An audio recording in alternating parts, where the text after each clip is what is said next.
Today I'm with RJ. RJ, how long have you been out here in the streets of Phoenix? A little over a year. And what happened a year ago to cause you to come out here to the streets? Well, my husband got into some trouble in California, and I followed him out here. He promised things would be better, life would be a little bit different, things like that. And I got out here, and things got horrible, like horrible. Like, you wouldn't even believe it. And I was like kind of dibbling and dabbling in heroin in California. But I came out here and I got into the blues. My husband was selling them and it just got out of control. And it's been that way ever since. Do you have any children? Yeah, I have a boy. One. How old is your son? 19. The youngest person that I've seen out here, RJ, is a 13-year-old boy. And when I approached you, I said the reason why I created this channel, its purpose is prevention through awareness. So by you sharing your story as far as what you're experiencing out here on the streets, how you got started with these blues, you could actually transform somebody's life by them not starting to begin with, or they could seek treatment. How do you feel about the young people that are out here? What's the youngest you've seen? Well, the youngest I've seen was 14 years old. And it was a little girl, but she's like a lesbian, so she was kind of like a boy, dressed like a boy, but she was like full-fledged in the streets. Like, she was living from homeless camp to homeless camp. No one would let her stay too long, because she's underage, but everyone let her stay for just long enough. And she was just full-fledged. Like, she was living basically like me. And you're full-fledged out here on the streets?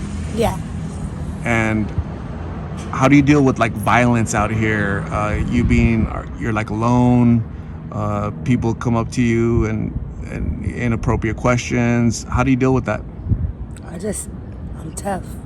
I've always been tough, but out here you gotta be tough. Like, you can't let them see no weakness at all. And you have to stand firm. Like, the few convictions you have to stand on them, or else they'll run right over you. When you had a quote-unquote normal life in California without without any drugs at all, what did that look like? Comfortable, secure, comfortable, no worries, just not gonna be scared because this life, this comes with fear, a lot of fear. Even though you don't show it and it's scary. So that's the biggest thing I remember, is just not being scared. Do you think you'll ever get to that life of not being scared, of being secure? I hope so.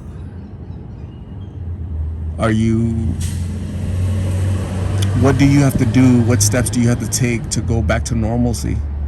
I have to go home, first of all. Yeah, I have to go home. I don't have anyone out here. It's just me.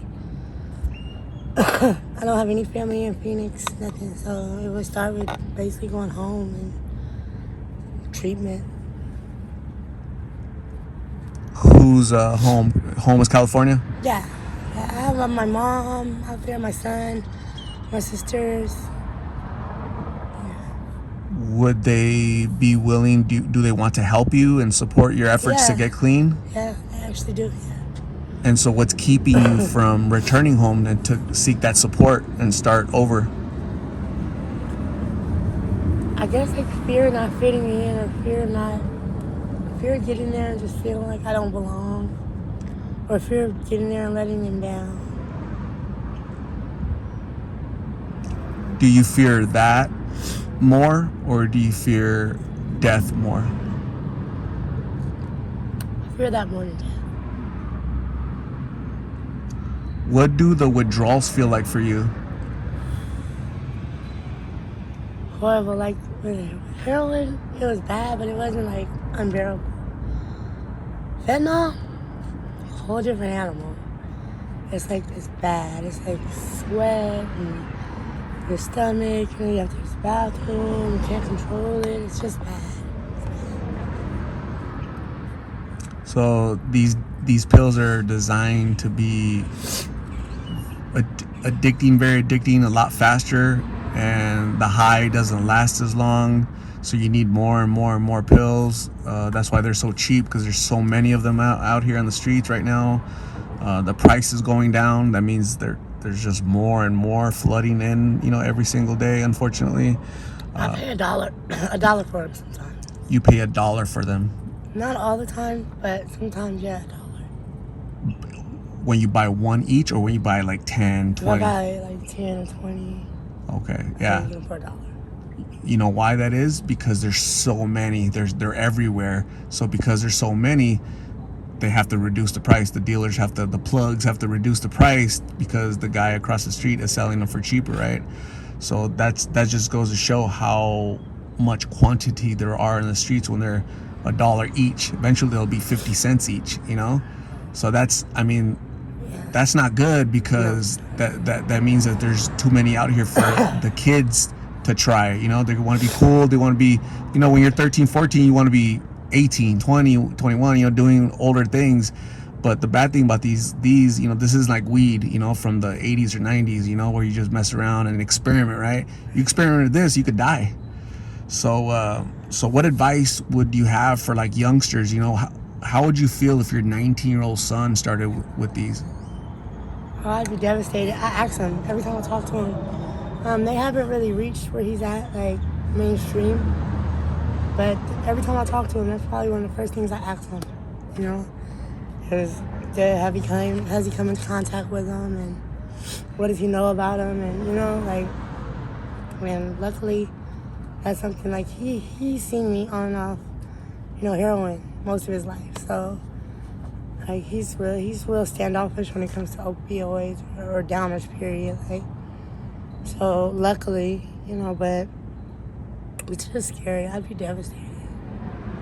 Like I have a friend, and her son is so cool. He's the coolest little kid ever. And we just recently found out he was doing blues. And it's like she's been out here just devastated. It's tragic what's happening in our communities, and I think it might look a little bit different to you because you're actually living out here in the streets and living this lifestyle, and that addiction has you stuck right in a little rat's wheel, right, where you're just every day the same thing, right? Make money, get pills, make money, get pills, make money, get pills, right? So you're not thinking about food so much, or housing so much, or this heat. It's going to be like 109 degrees today. It's just hot out here, right? You're not used to the heat, right? You're from California. It's not as hot over from Northern California. Yeah, so it's a lot different, right? It hits different over here. And you've been doing this for a year here in Phoenix? Wow. When does it end for you, do you think? Do you have to hit rock bottom? Have you hit rock bottom? Have you been close to hitting rock bottom? There's gotta be rock bottom. I don't see too much further you can go. There's gotta be rock bottom. I don't know. I think I'm probably pretty close to where it ends at. I'm pretty much over it. It's just time to go home. Once I figure that part out. Will you be able to call your parents, your family, and they can send you a ticket, or they come pick you up? Is it that easy? My mom said call her when I get to the bus station. So. You're just not ready yet, right? Not today, not tomorrow, but maybe soon though, right? Definitely soon. It's like when you're out here, the people you deal with, and then the people it's the same people that's stealing your stuff and, getting over on you, and, the same people you argue and fuss with every day, but at the same time, it's your family, and it's bittersweet. How about your real family? How about your son? How about your mom? Because that's real family. Will do anything for you. These folks, because I've heard that a lot. A lot of people say that, hey, these people out here, it's like a family. But that family, when you go to sleep, they'll steal your stuff. That bag, that bag right there, it'll be gone if you crash out. They'll just take it, right? Because everybody's out here for themselves. You know that, right? It's not real. It's not real. It really isn't. You guys call each other street family, you know, street mom and street brother and all this. I've heard that a lot, but what about your real family, your real son? You know, that's blood thicker than water. You know that. So, RJ, I'm gonna say thank you very much for talking to me. I'm gonna give you my card with my number on it. If you ever need a right of treatment, if you need to get in contact with your family, if you want to talk to somebody, you're welcome to call me. Okay? So I really appreciate you sharing your story. I'm grateful that hopefully somebody watches this and decides to stay away from these dangerous pills. Okay? Please be safe, stay well, and we'll talk soon. Thank you.